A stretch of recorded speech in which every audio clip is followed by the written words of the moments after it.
Buenas noches a todos. Gracias por acompañarnos en un nuevo programa de Diálogos que Construyen, espacio dedicado a la difusión de las buenas prácticas relacionadas al sector construcción.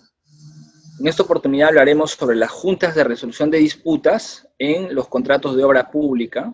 Para esto quiero darle la bienvenida a nuestra invitada, la ingeniera civil Jenny Guerrero, que es asesora en administración de contratos de obras públicas en manejo de solución de controversias y peritaje.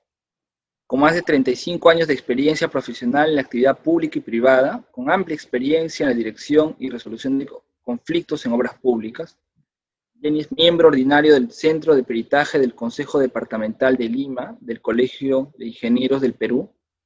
Además, es adjudicador de juntas de resolución de conflictos del Centro de Análisis y Resolución de Conflictos de la Pontificia Universidad Católica del Perú. Asimismo, conciliadora decisoria del Centro de Análisis y Resolución de Conflictos de la Pontificia Universidad Católica del Perú y actual miembro de la Asamblea Departamental de Lima del Colegio de Ingenieros para el periodo 2019-2021. Bien, Jenny, te doy la cordial bienvenida. El día de hoy, como ya indiqué, vamos a hablar un poquito acerca de las juntas de resolución de disputas, aprovechando tu experiencia valiosa en estos temas. Te doy la bienvenida, Jenny. Agradezco la invitación. Realmente es un tema apasionante y espero que el conocimiento que pueda haber adquirido para este mecanismo pueda ser de utilidad para los colegas. Sí, claro que sí, Jenny. Bueno, se habla mucho hoy en día en diversos foros académicos, ¿no?, respecto a las juntas de resolución de disputas, y muchos profesionales, pues, interesados en el tema, se preguntan, ¿qué es una junta de resolución de disputas, Jenny? Es un mecanismo, la verdad, es un medio, yo le llamaría, y creo que lo denominamos los que conocemos este mecanismo, es un mecanismo, un medio para resolver eficientemente controversias, pero tiene siempre un marco, un limitante, ¿no? Es un mecanismo para resolver correctamente, eficientemente las controversias, pero principalmente es un mecanismo que permite prevenir controversias. Y que es lo otro particular, que no se ha visto, la verdad, en el país, es una posición muy, muy interesante, muy novedosa, muy innovadora, es que el mecanismo de solución de conflictos que le encargan a la Junta, ¿quién lo preside? Lo presiden los ingenieros. Y es insólito, antes lo podríamos ver cómo los ingenieros van a resolver conflictos, si en esto estaba empoderado el grupo de los abogados. Correcto, ¿no? Y ahora, Jenny, en tu experiencia, digamos, definitivamente que en Perú esto es nuevo, pero ¿cuál es el origen de las JRDs, digamos, en el mundo, ¿no?, llamémoslo? Entendemos que el arbitraje existe, pero antes no se hablaba de las JRDs, ¿y este origen viene por qué lado? Mire, lo que yo conozco es que efectivamente en el mundo ya se está llevando, es una condición pre-arbitral, que es lo que se está tratando de implementar acá en el Perú. Inglaterra, Estados Unidos, cuando nos hemos capacitado, son experiencias de esos países que han venido al Perú. En el Perú también se llevaba a cabo, pero con otro nombre. Creo que, como señaló en una exposición, las personas de la Católica señalaban de que se consideraba en el Perú, es un mecanismo parecido, que le denominaban conciliaciones decisorias. Por otro lado, en los contratos FIDIC existía también este prerequisito para poder solucionar conflictos antes de llegar a un mecanismo arbitral. Entonces, no es una creación nueva, pero sí es una aplicación nueva en el Perú. Pero ya existe prácticas y muy fructíferas, muy eficientes de otros países. Correcto, ¿no? Yo tengo pues el conocimiento, digamos, un poco de haber escuchado a las personas que han participado en los Juegos Panamericanos, definitivamente fue un proyecto emblemático donde se pudo implementar de buena forma las juntas de resolución de disputas, pero como tú bien lo dices, desde años atrás, digamos, en el mundo ya se viene utilizando este mecanismo, quizás implementado por las buenas prácticas en los contratos internacionales como el FIDIC, ¿no? Que, que ya, digamos, en países del primer mundo han venido implementando estas mesas de resolución de disputas, ¿no? Y es cierto también de que, tomando un poco esas buenas prácticas y considerando también que ya profesionales, digamos, internacionales, ¿no? Han aprendido un poco el manejo de estas situaciones que obviamente se dan en las obras y cómo las juntas pueden solucionarlas, han venido para un poco mostrar su experiencia y compartirla, y obviamente trabajar para los proyectos Juegos Panamericanos. Creo yo que ese ha sido un poco el empujón que se necesitó para mostrar y o conocer la bondad de este mecanismo. Correcto, correcto. Hay profesionales de mucho prestigio, muy conocidos en el medio, que ya han sido adjudicadores, ¿no? Han sido adjudicadores pero no se reglamentaba todavía en nuestro país. Entonces, esa experiencia de estos profesionales en este momento está siendo trasladada para cada uno de nosotros, porque es una novedad en el país. Cuando se trajo el arbitraje, ¿no? Que fue un acierto. Yo he tenido procesos, no de mi parte, sino he visto de empresas que para solucionar una ampliación de plazo o señalar si era ejecutable o no una fianza, llevaban juicios de 8 a 10 años. Entonces viene el arbitraje al Perú y era maravilloso porque los arbitrajes demoraban 8 meses, 12 meses, pero eran pocos porque las personas no conocían ese mecanismo y pocos apostaban a ese sistema. Solo aquellos que tenían estudio de abogados o podían acudir a un estudio de abogados podían entrar a esta dinámica, a este mecanismo. Entonces, eran más rápidos, más ágiles. Poco a poco se ha ido conociendo, demoró 5 o 6 años en que las empresas que eran las usuarias de estos mecanismos pudieran conocer la bondad, ¿no? En el tema de junta, gracias a estos profesionales que ya han tenido su actuación en contratos internacionales y que pudieron ponerlo en práctica en los Juegos Panamericanos, hoy día son nuestros capacitadores. Y la dinámica de capacitar por este sistema vía Zoom está generando que se amplíe el conocimiento a más profesionales. Por ejemplo, los ingenieros que están en campo, su trabajo es arduo y salen 7, 8 de la noche, llegarán a sus domicilios, ¿a qué hora? ¿En qué momento iban a ir a capacitarse? Era complicado, pero con estos mecanismos de difusión de estos expertos está ampliándose la base es más grande, el conocimiento es permanente y felizmente como la empresa de ustedes que permanentemente están capacitando a los profesionales, porque es un tema que como tiene que ver con temas de derecho, a veces es complicado, ¿no?, entenderlo a los ingenieros. De acuerdo, Jenny. Ahora, ¿qué nos puedes comentar sobre la normativa existente, ¿no?, para la implementación de las JRDs en los contratos de obra pública?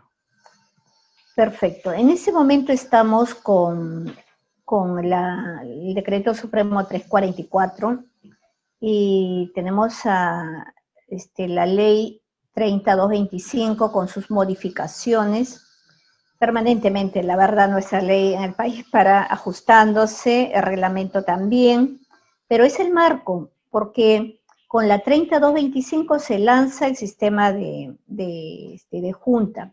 Este año ya era de obligatorio cumplimiento, pero por la recesión que hemos tenido, por las causas de salud que conocemos, ya no se han lanzado tantas obras, pero este año iba a ser el boom.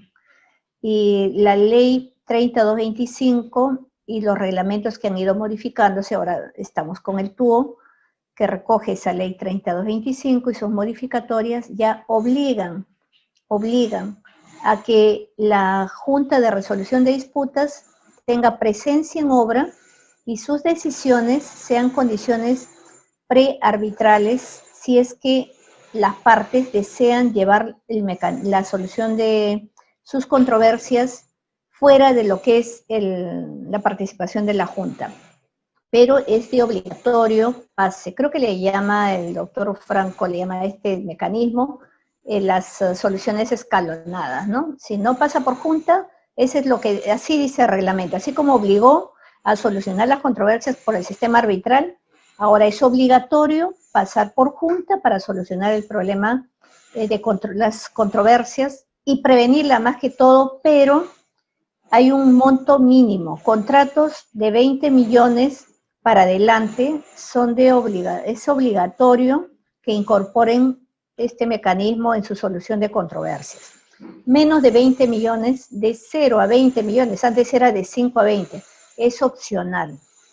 Es opcional. Inclusive hay la posibilidad de llevarlo a cabo con un adjudicador o con 3 adjudicadores. Pero ya la ley obliga. Y me parece que es un acierto en que se imponga esta solución, porque si se pide que sea por elección, por decisión de cada empresa, como el tema también tiene una situación económica que desembolsar, un desembolso que hacer, no lo elegirían y seguirían en la solución buscada, que la quieren inmediato, la tendrían en 2, 3 años, ¿no? Entonces sí tenemos un reglamento que obliga, sí, obliga y protege esta dinámica que va a ser muy importante en los contratos de obras públicas. Perfecto. Yo destaco el hecho de pensar, digamos, relacionado a los costos, ¿no? Los costos, digamos, de irse a un proceso arbitral versus los costos de prevención cuando uno está en junta de resolución de disputas, ¿no? Evidentemente, digamos, si uno piensa la decisión de haber considerado obras por encima, para que se tenga una JRD por encima de 20 millones, estamos claros de que el costo, digamos, de una JRD versus, digamos, el beneficio que se obtendría en contratos donde la cuantía, digamos, supere los 20 millones, definitivamente la relación costo-beneficio es bastante buena, ¿no? Y quizás eso haya sido la razón para que no se haya utilizado, digamos, como obligatorio, ¿no?, las JRDs para contratos de menos de 20 millones. Pero si uno piensa, digamos, en un aspecto general, definitivamente, digamos, el irse a un arbitraje implica pues unos costos asociados a costos de abogados, costos de peritos, costos propios, digamos, del centro que va a resolver la controversia, y el costo, digamos, de resolver controversias en etapas tempranas en una JRD basado solamente en los honorarios, ¿no?, de los adjudicadores, definitivamente también hay una diferencia bastante grande, ¿no? Y creo que eso es beneficioso para todos, finalmente, ¿no? Y si le sumamos al hecho del sentido de urgencia para resolver los problemas y la temporalidad de resolución, es bastante favorable para los stakeholders, en este caso las dos partes, ¿no?, cliente y contratista. Ahora bien, Jenny, mencionaste, y yo concuerdo contigo con el hecho de que las JRDs tienen pues un espíritu, un objeto de prevención, ¿no? ¿Tú consideras que es el principal objetivo la prevención? Y en paralelo, ¿en qué fases y tipos de proyectos tiene más aplicación o menos aplicación una JRD? A ver, estamos en un país donde se pide proyectos, no precisamente podemos generalizar, pero la mayor parte, que se piden proyectos de acuerdo a los fondos que se hayan obtenido, a la ley de presupuesto, llamémosle así. No se busca ejecutar obras, no se va a la ley de presupuesto con proyectos ya aprobados, visados, calificados, sino cuando ya cuentan con el presupuesto, realizan los proyectos.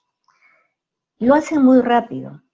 Inclusive cuando se hacen concursos con que el contratista va a ser proyectista y contratista, los periodos de ejecución son muy cortos y la sensibilidad a que estos tengan errores es mayor al hacerlo con presión, al hacerlo con tiempos muy ajustados, y tal vez la simultaneidad podría ser que no existan los profesionales expertos en simultáneo para tanto proyecto.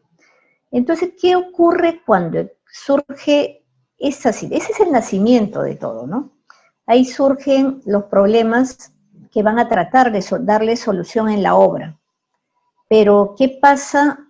Como tenemos un reglamento yo le llamo, tenemos un reglamento del castigo, tenemos un reglamento que cada vez comprime más la libertad que puede tener un profesional para poder tomar decisiones desde el campo donde está. Y se generan ante ello controversias que no tenían razón de ser. Cuando usted me pregunta, ¿qué proyectos? Es que la mayor parte de los proyectos tiene esos problemas. Creo que el decidir por ser suma alzada, porque se lancen por suma alzada, y no se defina qué es realmente una suma alzada, en lugar de acudir a costos unitarios, entonces genera que las decisiones de los ingenieros que estamos en campo, los residentes, los supervisores, digan, mira, yo no te tengo que pagar adicionales, el costo es por un solo monto, tú has ofertado ejecutar esta obra.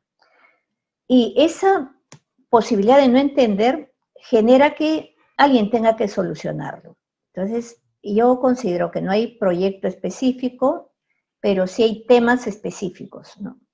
Los temas de mayor utilización están relacionados con ampliaciones de plazo, la naturaleza de los adicionales de obra, valorizaciones, los costos directos, que es la verdad es lo que más genera montos para que se reclame a la entidad, son altos y son los que tienen más controversia. A veces no se llega a solucionar en una JRD y tiene que ir hasta el arbitraje. Pero si hablamos de la relación que tocó usted antes de hacerme esta pregunta, sobre el tema de los honorarios, creo que estamos convencidos que el dinero oportuno es ganancia. Por más, si este dinero oportuno me lo dan en 3 años, primero que dejó de ser oportuno, sí es necesario, por supuesto, pero esos años que pasaron ha generado que la inversión que hizo el contratista lo haga financiado y los intereses son altísimos. Y el Estado reconoce 2% al año, cuando los empresarios para poder terminar una obra a veces tienen que acudir a préstamos del 27, 37%. Y va a ser irreparable esa pérdida, yendo a arbitrajes donde también tienen que pagarse en los honorarios, en las defensas. En cambio, van a gastar definitivamente algo que tal vez en su concepto de análisis de la estructura de costos no hayan previsto para honorarios de las JRD. Pero yo considero que por más que ahora se vea que es muy alto para los pequeños contratos, los resultados van a ser exitosos, no van a tener que irse a riesgos de resolución de contrato, ampliaciones de plazo, también según como corresponda, ¿no? Perfecto, Jenny, tus reflexiones. Yo compartía también algunas conversaciones con otros expertos en un webinar hace no mucho que se dio en Centroamérica, y ellos opinaban cómo una JRD podría funcionar, por ejemplo, en una APP, ¿no? En un proyecto donde hay cofinanciamiento, y yo me ponía a pensar un poco en los proyectos en Perú que tienen problemas, ¿no? Y definitivamente uno analiza sin profundidad y dice, oye, claro, o sea, ahorita hay visibilidad, digamos, ¿no? Ya para las obras públicas, ¿no? Pero ¿qué pasa, por ejemplo, con las APPs, ¿no? Que tienen un periodo de construcción de 3 años, 5 años, y con ampliaciones de plazo 7, 8 años, que van a tener una operación, digamos, de 30 años, donde también van a haber problemas, ¿no? Pero principalmente en la construcción, dada la naturaleza, que muchas veces, como tú mencionaste, es un suma alzada, donde el esquema puede ser los famosos BOT, ¿no? Los BOT o los EPCs, y ahí también hay toda una problemática, ¿no? Y es también estos proyectos, pues, que uno puede decir, marcan un poco la, la dinámica, digamos, del crecimiento, ¿no? De un país, ¿no? Sabemos que estos megaproyectos, refinería de Talara, las líneas de metro y otros proyectos, ¿no? Son proyectos que tienen su propia problemática, ¿no? De conocimiento público, y que en definitiva uno puede pensar, ¿no? Como profesional que desea, digamos, que finalmente todos los proyectos en el Perú tengan un estándar, debiésemos también pensar, oye, ¿de qué forma también se puede incluir esto que ya está funcionando en las obras públicas a estos grandes proyectos de inversión público-privada, ¿no? Y creo que ese es el siguiente paso, ¿no? No sé qué opinas tú, Jenny. En una, ¿cómo le dice? Una concesión de una línea de transmisión, estaban en una lucha permanente. Los contratos decían, son 30 años, no se otorgarán plazos, no se otorgará A, B o C, y este es el monto que se va a pagar, este es el monto que se va a recuperar. El tema está en que cuando surge una ampliación de plazo, existen problemas de las comunidades, los conflictos mineros que a veces generan la paralización, los pases de algunos sectores. ¿Y cómo se va a solucionar eso? ¿Vamos a ser indiferentes? Tiene que haber una solución. Pero, por decir, esos contratos en la etapa de su ejecución y en la etapa de la propia aplicación, creo que sería una carga fuerte tener JRD permanente, ¿no? Podría surgir un mecanismo mixto, tal vez. A mí me convocaron como perito en esa oportunidad, ¿no?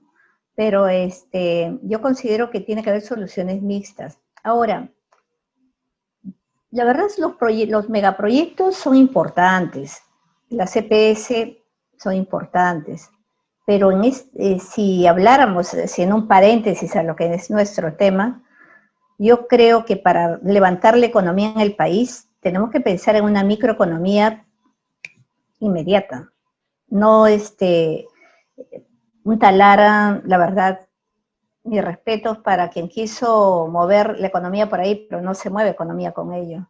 Tal vez otros proyectos sí, pero pensar en que voy a levantar la economía haciendo estos diseños, esas obras se van a comenzar en 2, 3 años. El levantar la economía es pensar en este momento en una microeconomía. Sería de inmediato relanzamiento de la economía en el Perú, ¿no? Solamente haciendo ese paréntesis y lo cierro, ¿no? Pero yo entiendo que su pregunta es respecto a las APP, respecto a los proyectos que son financiados con fondos de privados. Yo creo que podría lanzarse esta opción, pero esa opción tiene costo. Pero es un mecanismo para todo lo que son obras. Si hablamos de obras públicas, porque obligan. En las APP podría ser como el Estado también participa en los otros mecanismos de ejecución de obra, que puedan lanzar esa alternativa. Son preguntas recurrentes en los cursos, ¿no? En las capacitaciones. Sí, de acuerdo, ¿no? Igual las obras por impuesto también entran en ese... Por impuestos. En ese tema, digamos que a veces... Bueno, pero debería ampliarse. Sí, sí, yo creo que es el camino, el siguiente paso, como mencioné, ¿no? Pero definitivamente todo lo bueno que se está viendo desde los Panamericanos hasta hoy, ¿no? Que dicho sea paso, estamos hablando de un poco más de un año, ¿no? Es bastante positivo y favorable, ¿no? Ahora bien, definitivamente hemos hablado ya de los Panamericanos como iniciador, digamos, de las buenas prácticas en las JRDs.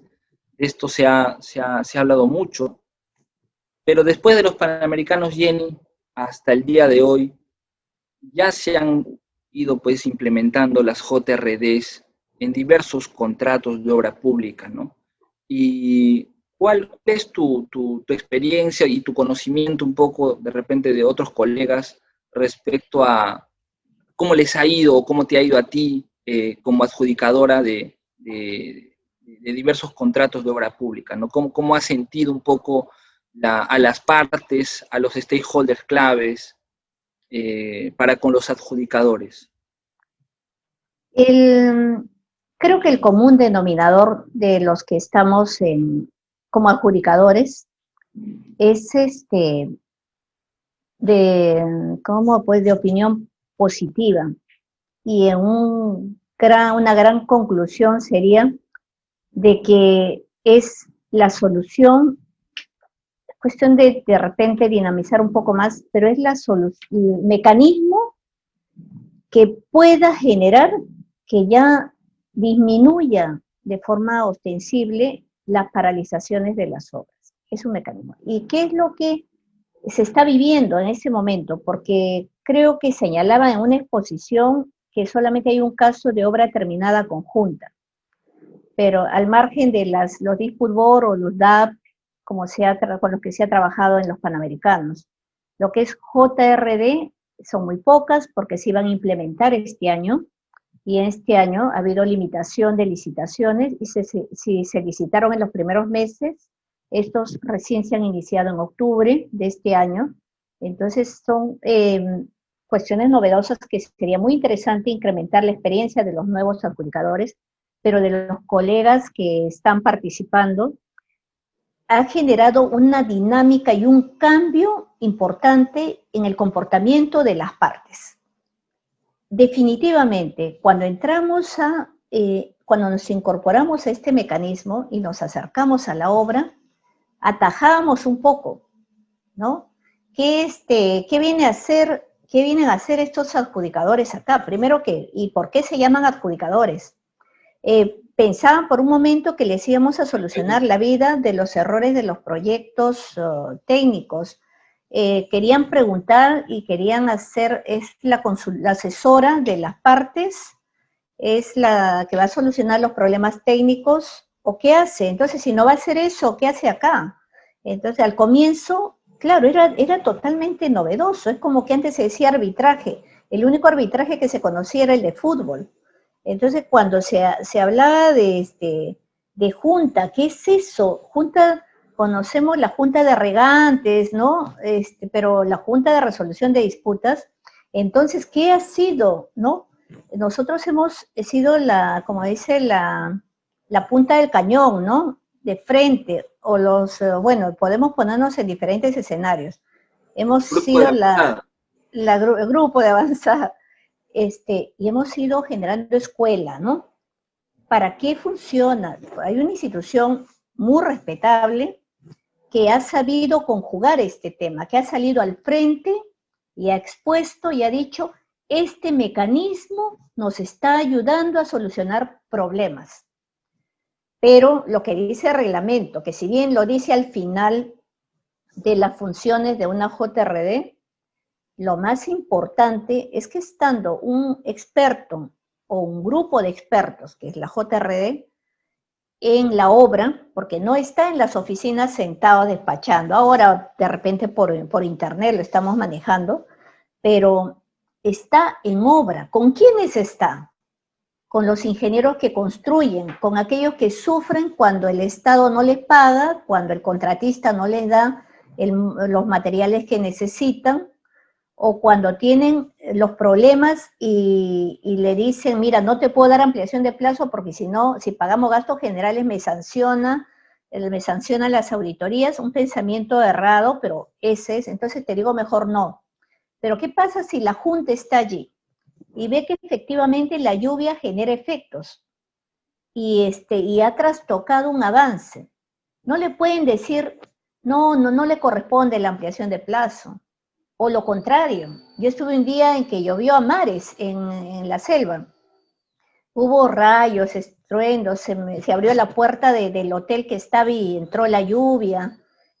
Fue espectacular. Y yo dije, mañana no hay trabajo. Entonces pedí movilidad y salí a recorrer el campo. Y sí se podía recorrer el campo. Entonces no podrían decirnos, hubo paralización total.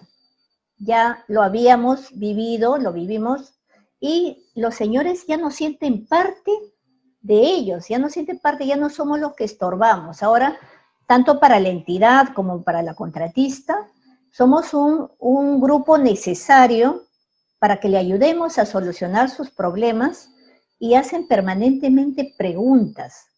Creo que antes no se iban a preguntar entre ellos, al contrario, veían cómo defenderse. Ahora ya participan, es maravilloso porque van a las reuniones los asesores, el director, sus especialistas, va el supervisor, va el representante de la contratista o a quien él delegue. Entonces se reúne el grupo y todos preguntan. La verdad me encantaría tener una opción mayor para hacer la cuestión de consultoría, pero la parte consultiva también tiene sus límites. Si las dos partes quieren que se les asesora, se les asesora. Si una de las partes nada más quiere, no, no es posible. Pero nosotros con habilidades que tenemos que desarrollar, tenemos que ir viendo cómo se puede inducir a que conozcan que este tema, esta falta de resolución de algún tema, les limite la ejecución de la obra y eso va a tener consecuencias, ¿no? Entonces decía, ¿cómo han recibido la presencia de este mecanismo? Lógico, alguien viene, toca la puerta de la casa, no le voy a decir, pasa, te invito a almorzar. Uno se tiene que ir ganando el respeto, la confianza, para que todos los problemas lo pongan en la mesa. Luego que todas sus dudas, todos sus problemas lo ponen en la mesa, se puede ayudar a que ellos mismos resuelvan su problema. Porque ya cuando hay un tercero, ellos sueltan la información, ponen sus dificultades y hay momentos en que no es nuestra función, pero hacemos la de moderadores, ¿no? Y me parece que tiene un buen performance esta presencia, esta actuación. Perfecto, Jenny. La verdad que escucharte es bastante motivador, ¿no? Porque siento que hablas desde tu experiencia y obviamente por los colegas que están ahorita ejerciendo esa función y definitivamente es alentador y desde todo punto de vista bastante positivo. Ahora bien, Jenny, hemos hablado del adjudicador, ¿no? Pero nos preguntamos, porque no todos lo saben, ¿cuál es el perfil ideal? ¿Cuál es el perfil que se logra, digamos, obviamente, formar? Porque claro, uno entra como adjudicador, pero como tú bien dices, hay que ganarse la confianza, hay que tener un poco de empatía, hay que comprender, hay que saber escuchar, pero en líneas generales, ¿cuál crees tú que es el perfil, no ideal, pero digamos, o las habilidades principales que forman este perfil del adjudicador? Correcto, no hay profesional, no hay persona perfecta, pero sí hay personas responsables, sí hay profesionales con experiencia. Entonces, ¿cuál es el perfil que busca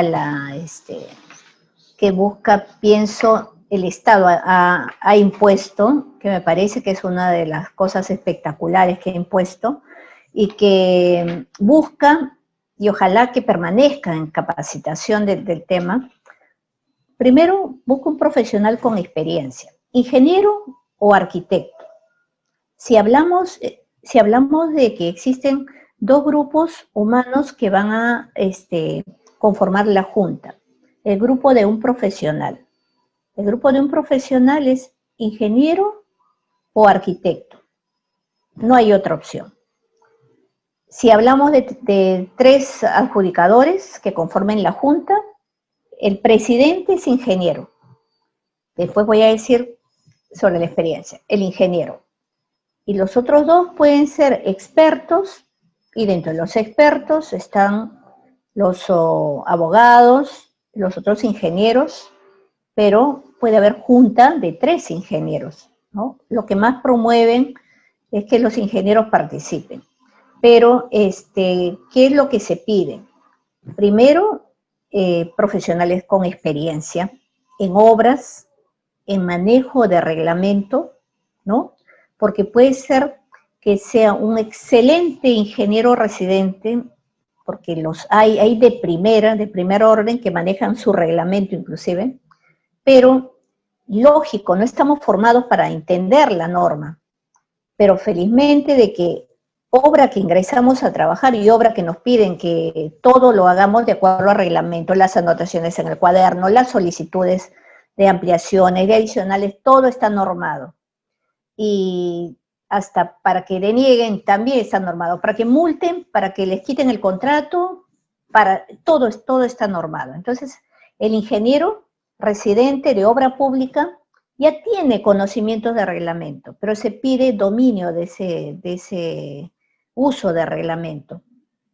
Se pide que tenga, para un adjudicador, que tenga la disponibilidad. ¿Por qué? Porque en la obra surgen problemas en cada momento. ¿Y qué pasa si yo soy empleada pública, empleada privada, y tengo mi horario que no me permite pedir permisos, y yo digo, pero en la noche lo puedo ver? No, porque puede ser que en un momento determinado se tenga que viajar. No porque nosotros vamos a solucionar el problema de si se vació mal el concreto, el fierro, no. Pero piden la presencia porque somos los que vamos a emitir decisión. O tal vez nuestra absolución de consultas les permita solucionar su problema, ¿no? Entonces, el profesional, ingeniero, arquitecto o el experto debe ser una persona con experiencia, tiene que ser una persona ética, ¿no? Una persona respetable en el medio, para que pueda ser entendida su labor, porque si no se gana el respeto y la confianza de los stakeholders, va a ser imposible que puedan llevar a ellos la solución de sus problemas, o las consultas, o le crean a las absoluciones de consultas que uno les da, ¿no? Yo, por ejemplo, en el caso que estoy desarrollando, ya estoy como 1 año y medio, algo así, y me han venido 19 pedidos de solución de controversias, pero de septiembre a octubre vinieron 5. Es como 5 laudos, temas importantísimos. Entonces, ¿qué debemos tener? Disponibilidad. ¿Qué debemos tener? Conocimiento, experiencia para resolverles esos problemas. Por ejemplo, ¿cuál es un problema fuerte que se está suscitando en el país? Que cuando se cierra el tema de que ya no va a haber, todos van a estar en su casa, lo dicen pues domingo 9 de la noche, y al día siguiente ya nadie podía moverse de su casa. Y los equipos se quedaron por allí. Las personas se quedaron varadas en su obra y ya no podían movilizarse. Muchas situaciones se han dado por ese corte intempestivo.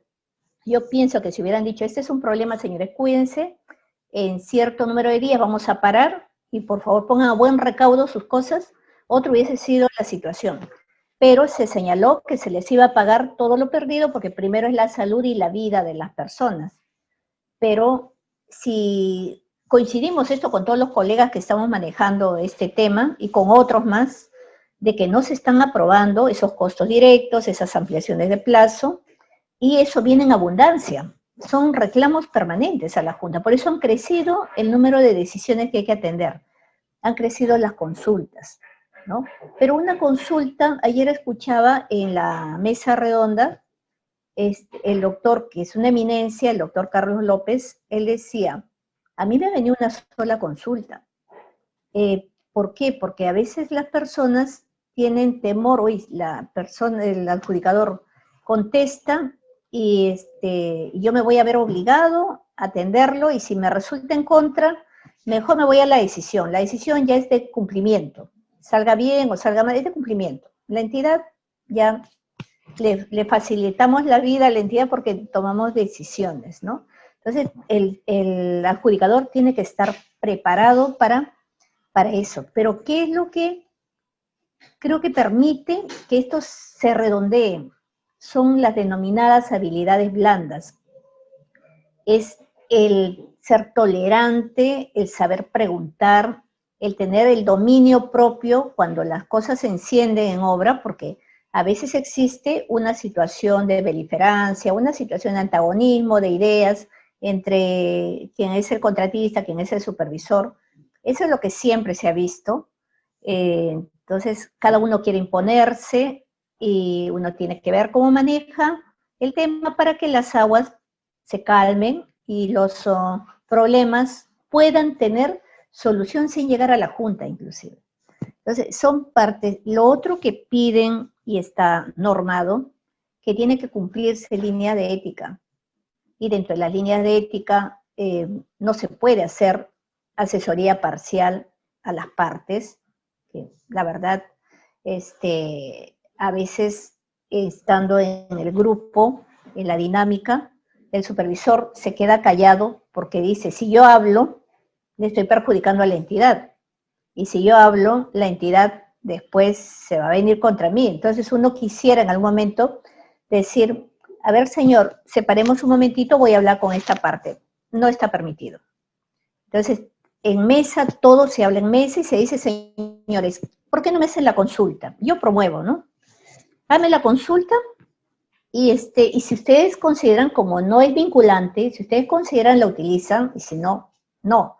Entonces ellos formulan la pregunta, lo firman las dos partes y yo les absuelvo. Pero para eso uno tiene que ganarse la confianza, porque si no vamos a trabajar en resolver la consulta, absolverla, y van a decir, no, la verdad tengo dudas que si la ingeniera lo hizo bien o mal, ¿no? Entonces tenemos por ahí independientes e imparciales, porque en este mundo nos conocemos muchos, ¿no? Y nos puede tocar tener que resolver esas situaciones como adjudicadores, donde de repente está la institución donde trabajé, o está la empresa donde di servicios, pero eso no significa que un profesional resuelva de acuerdo a como corresponde, de acuerdo a la reglamentación. Tienen que ser imparciales, pero para eso tienen que declarar. Si las dos partes dicen, aún con ese antecedente, yo confío en este profesional, va, pero el profesional no puede quedarse callado sin decir si realmente ha tenido algún vínculo, porque eso lo calificarían como imparcial, que no necesariamente eso es no ser imparcial, sino hay que ser transparentes, hay que ser imparciales, es lo que pide el reglamento, lo dice claramente, y creo que esas serían prácticamente las características que deberían envolver a un adjudicador. No, excelente introducción. Yo resumiría entonces conocimiento de la normativa, ¿no? La experiencia en los tipos de proyectos y las habilidades blandas, ¿no?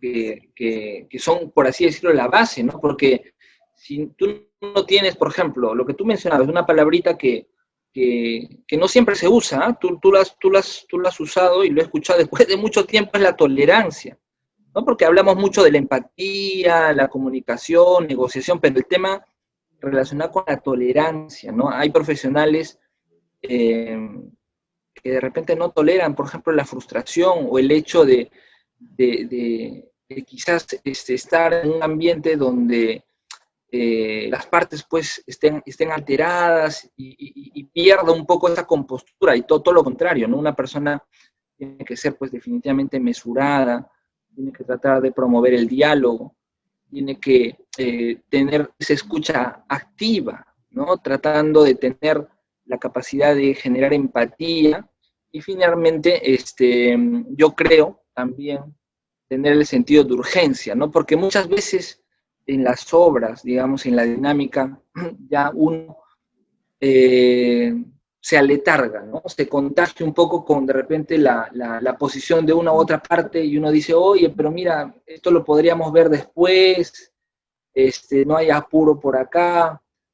Y finalmente yo lo que creo, ¿no? Es que uno con ese sentido de urgencia, llevando un poco a las obras, ¿no? Decir, señores, miren, todo es importante, no todo es para ayer, pero hay cosas urgentes. Entonces, creo que está súper claro el tema, ¿no?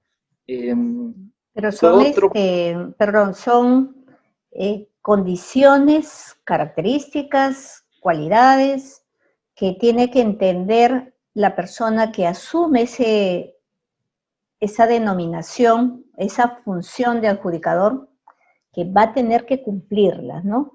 Primero, su experiencia es fabulosa, el manejo y dominio de reglamento, eso se adquiere con la práctica. El que tiene experiencia en campo, su práctica puede estar más avanzada.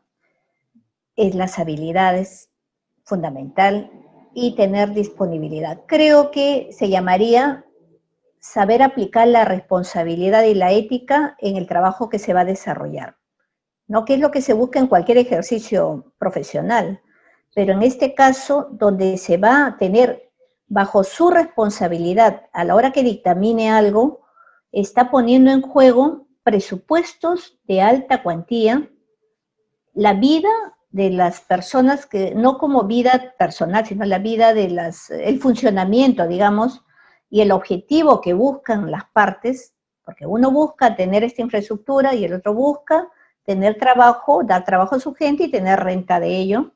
Entonces, se busca siempre, ojalá que exista el equilibrio, que se pueda lograr el equilibrio entre las partes, pero si el adjudicador puede conocer que esta es su labor, esta es la actitud que debe tomar frente a esta labor encargada, va a ser muy importante y el impacto buscado va a tener la presencia de juntas en resolución de conflictos y más aún en prevención de conflictos en este sinnúmero de obras que se van a dar en el país.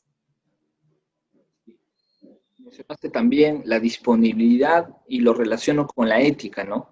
Porque está claro de que si una persona cumple con todos los requisitos formales, ¿no? Y uno dice, oye, pero no tengo disponibilidad, ya tengo de repente mucha carga, de repente no necesariamente soy independiente, ¿no? O sea, manejo mi tiempo, no, de repente trabajo para una organización X y definitivamente el hecho de asumir mayores encargos, responsabilidades, podría perjudicar también la propia función y al propio, a la propia junta en sí, ¿no? Si es que son tres.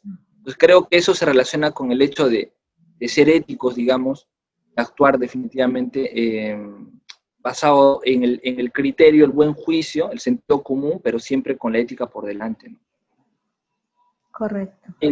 Jenny, para finalizar, ¿qué recomendaciones les darías? Tú mencionabas a los ingenieros residentes, mencionabas a los supervisores, mencionabas evidentemente a otros profesionales que están en campo y que por su experiencia práctica, ¿no?, en la ejecución de ese tipo de obras y aplicando también el reglamento, quieran ser adjudicadores en un futuro. ¿Cuáles serían tus principales recomendaciones de cara a estos profesionales que están pensando en el corto plazo tentar el hecho de ser adjudicadores?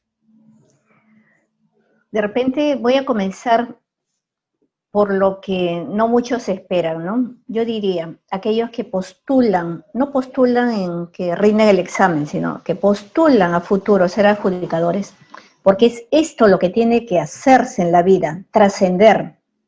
¿Trascender a través de qué? Que lo que les costó tanto esfuerzo aprender, porque ser ingeniero es muy fuerte, si una es mujer peor todavía, es muy fuerte, es la vida propia la que se lleva por diferentes zonas, y esa gran experiencia la han adquirido, y esto puede trascender a la gente que es joven principalmente, puede trascender, trasladar todo ese conocimiento, pero que tienen que ensayar, aquellos que postulan a futuro ser adjudicadores, que ojalá que esta norma se lleve bien, los que manejamos lo llevemos bien, para que la norma persista como sucedió con los arbitrajes, ¿no? Como sucede con los arbitrajes. Es que aprovechen la oportunidad que están en la dinámica de la obra.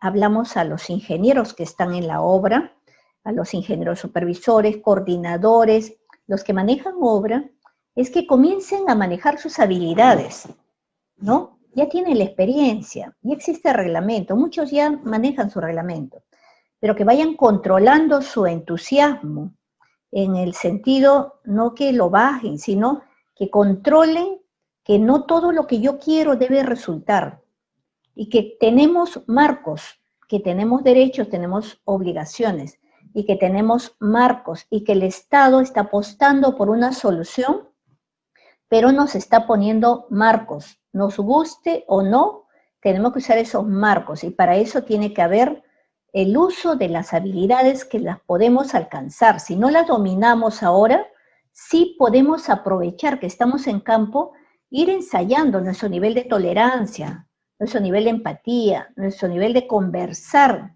y no enfrentarnos entre supervisor y residente.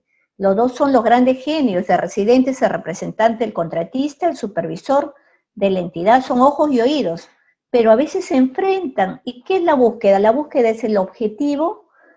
¿Cuál es el objetivo por el que nos contratan? Que hagamos una obra, una infraestructura en beneficio de los peruanos. Entonces, si no entendemos eso y pensamos que solamente hemos ido a cobrar un sueldo, estamos mal. Entonces, aprovechemos la oportunidad que estamos en el campo y comencemos a potenciar nuestras habilidades.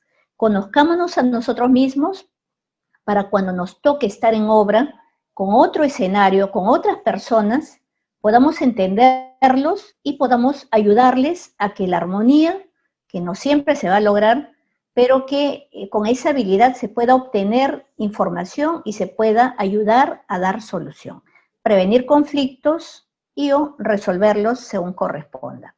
Podría ser, creo, en este momento aprovechar su pantalla para decir eso a los ingenieros, principalmente aquellos que tienen la oportunidad de estar en campo. Es allí donde pueden comenzar a manejar sus habilidades, para cuando les toque ser adjudicadores.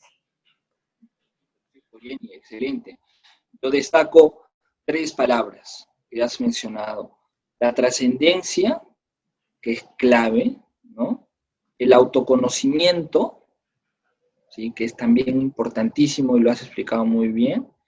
Y la experiencia en campo, ¿no? Que es también vital de cara a que estos profesionales, pues, evidentemente están donde las papas queman, como se dice, puedan ir practicando un poco pues, sus habilidades blandas, ¿no?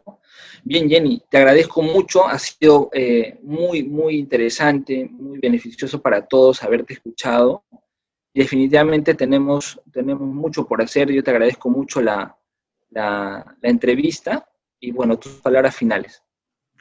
Bueno, le agradezco a Infoconstrucción, a Diálogos que Construyen. Qué bueno que se nos permita a los profesionales poder trascender un poquito con lo que se conoce, principalmente en este mecanismo que es innovador en el país. Y yo auguro que si le ponemos ganas, le ponemos todo lo que podemos colocar ante una demanda de las obras, como es la experiencia, pueda mantenerse en el tiempo. Es un mecanismo que empodera a los ingenieros, que es una oportunidad que yo diría no la podemos perder. Entonces yo agradezco esa oportunidad, hay mucho que hablar en este tema, pero principalmente si nos toca la responsabilidad de administrar junta, hagámoslo con mucha responsabilidad, con mucha ética, para que trascienda en el tiempo, ¿no? Muchas gracias. Eso ha sido todo por hoy. Los espero en una nueva edición de Diálogos que Construyen. Muchas gracias y nos vemos en la siguiente entrevista. Ok, gracias.